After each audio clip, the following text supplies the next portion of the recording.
وشر الأمور محدثاتها وكل محدثة بدعة وكل بدعة ضلالة وكل ضلالة في النار.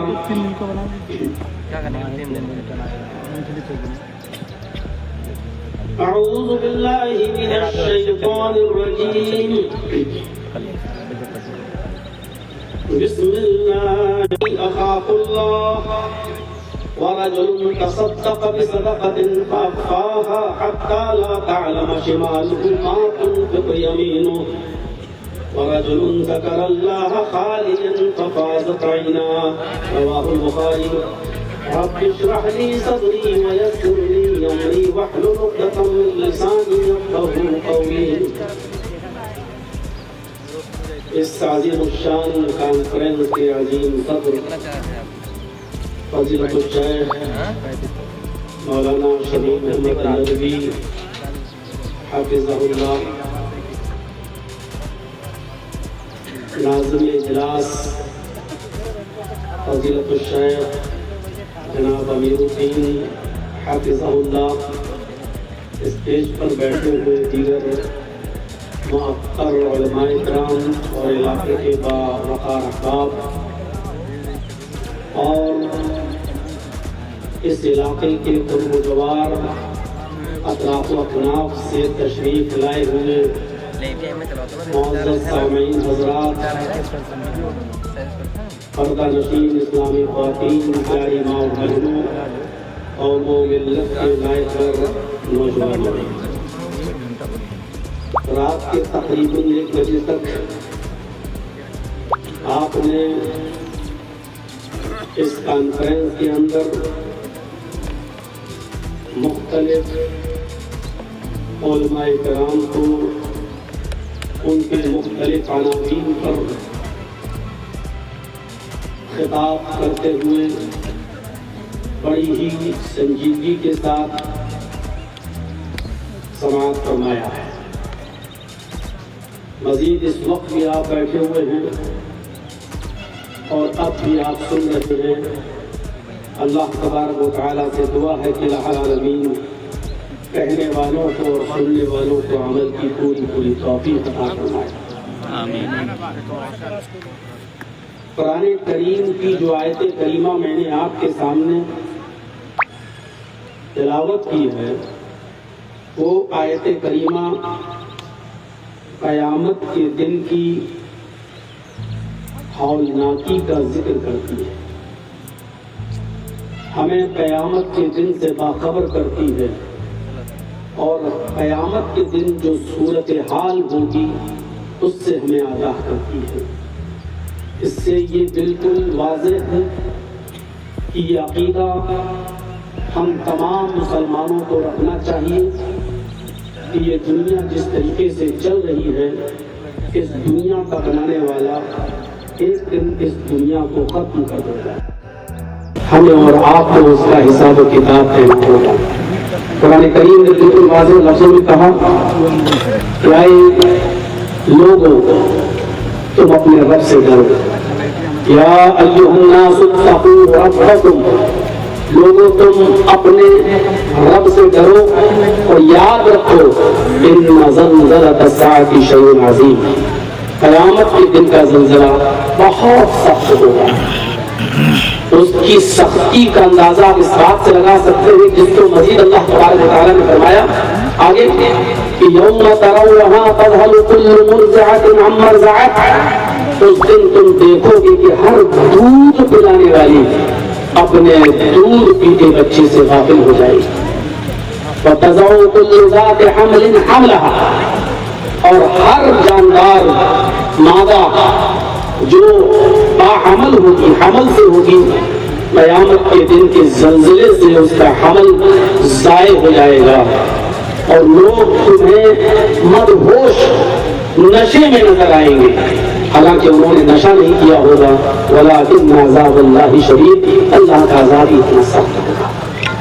کہیں اللہ رب العالمین قیامت کے نقشے کو کھینچتے ہوئے لوگوں کو یوں باخبر کرتا ہے کہ یوم یفر المرء من اخیہ وامہ وابیہ وصاحبتہ وبنیہ، اس دن انسان بھاگ رہا ہوگا اپنے بھائی سے، وامہ اپنی ماں سے، وابیہ اور اپنے باپ سے، وصاحبتہ اپنی بیوی سے، وبنیہ اور اپنی اولاد سے۔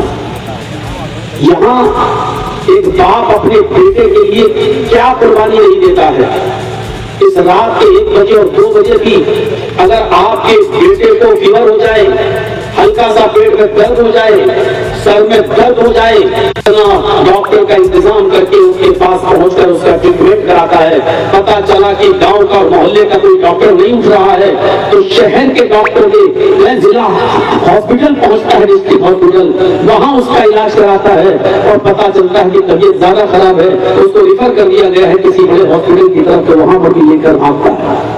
یہاں اندازہ لگائیے، حافظ ابن کثیر رحمت اللہ علیہ نے تفسیر ابن کثیر کے اندر اس آیت کی تشریح میں لکھا ہے کہ حالات قیامت کے دن ایسے ہوں گے کہ جب عیسیٰ علیہ السلام کی نیکیاں تولی جائیں گی تو حضرت مریم چھپ جائیں گی، کہیں مجھ سے میرا بیٹا نیکیاں نہ مانگ بیٹھے، اور حضرت مریم کی نیکیاں جب تولی جائیں گی تو عیسیٰ علیہ السلام چھپ جائیں گے، کہیں آج مجھ سے میری ماں ایک نیکی نہ مانگ بیٹھے۔ اس آیت کی تشریح میں حافظ ابن کثیر نے لکھا ہے، اس سے آپ اندازہ لگا سکتے ہیں کہ قیامت کے دن کا زلزلہ کیسا ہوگا۔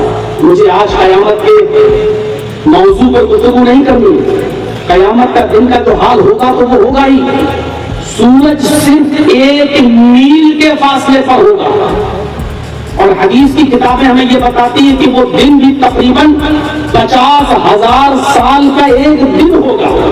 قیامت کا دن 50,000 سال کا ایک دن ہوگا، 50,000 سال کا، اور سورج صرف 1 میل کے فاصلے پر ہوگا۔ تقول الشمس یوم القیامت کمقدار میل، قیامت کے دن سورج کی مسافت صرف 1 میل کے فاصلے پر ہوگی۔ انسان اپنے گناہوں کے وقت پسینے میں ڈوبا ہوا ہوگا۔ اللہ کے نبی صلی اللہ علیہ وسلم نے فرمایا کوئی چشموں کے برابر پسینے میں ڈوبا ہوگا، کوئی پنڈلی کے برابر پسینے میں ڈوبا ہوا ہوگا، کوئی گھٹنوں کے برابر پسینے میں ڈوبا ہوا ہوگا، کوئی ران کے برابر پسینے میں ڈوبا ہوا ہوگا، کوئی کمر کے برابر پسینے میں ڈوبا ہوا ہوگا، کوئی گردن تک پسینے میں ڈوبا ہوا ہوگا، اور کچھ لوگ تو اتنے گناہگار ہوں گے کہ اپنے گناہوں کے مطابق وہ پسینے کے اندر ڈبکیاں لگا رہے ہوں گے، اسی میں غوطہ لگا رہے ہوں گے۔ کتنا خطرناک دن ہوگا۔ حضرت عائشہ صدیقہ رضی اللہ تعالیٰ عنہا ایک مرتبہ رونے لگی۔ امام کائنات جناب محمد رسول اللہ صلی اللہ علیہ وسلم نے اپنی بیوی حضرت عائشہ سے پوچھا، عائشہ کس چیز نے تم کو رلایا؟ سنن نسائی کے الفاظ پر غور کیجیے، حضرت عائشہ سے پوچھا ما یبکی، کون سی چیز ہے جس نے تجھے رلایا؟ تو حضرت عائشہ صدیقہ کہنے لگی، اللہ کے رسول آج قیامت کے دن کے منظر کو سوچ کر میں رونے لگی، قیامت کے دن کی ہولناکی کو سوچ کر میں رو رہی ہوں۔ تو کہتی ہے کہ اللہ کے رسول صلی اللہ علیہ وسلم کیا قیامت کے دن لوگ اپنے گھر والوں کو یاد رکھیں گے؟ کیا باپ اپنی اولاد کو، ماں اپنی بیٹی کو، بھائی اپنی بہن کو، کیا لوگ اپنے اہل و عیال کو، اپنے گھر والوں کو یاد رکھیں گے؟ تو اللہ کے نبی جناب محمد رسول اللہ صلی اللہ علیہ وسلم نے فرمایا، عائشہ عند المیزان، جب ترازو رکھی جائے گی، جب ترازو رکھی جائے گی اور نیکیاں اور برائیاں تولی جائیں گی تو اس وقت کوئی کسی کو یاد نہیں رکھے گا، نہ باپ اپنی اولاد کو یاد رکھے گا، نہ ماں اپنی بیٹی کو یاد رکھے گی، نہ بھائی اپنی بہن کو یاد رکھے گا، کوئی کسی کو یاد نہیں کرے گا۔ جب نیکیوں اور برائیوں کا وزن ہوگا، ہر شخص یہ چاہے گا کہ میری نیکیوں کا پلڑا بھاری ہو جائے، میری نیکیوں کا پلڑا چھٹ جائے، بھلے ہی کسی کا اٹھتا ہے تو اٹھ جائے، میں نجات پا جاؤں۔ اس وقت کوئی کسی کو یاد نہیں کرے گا۔ اور دوسرا موقع وہ ہوگا جب کوئی کسی کو یاد نہیں کرے گا۔ نبی اکرم صلی اللہ علیہ وسلم نے فرمایا، عائشہ پرسرات کے موقع پر کوئی کسی کو یاد نہیں کرے گا۔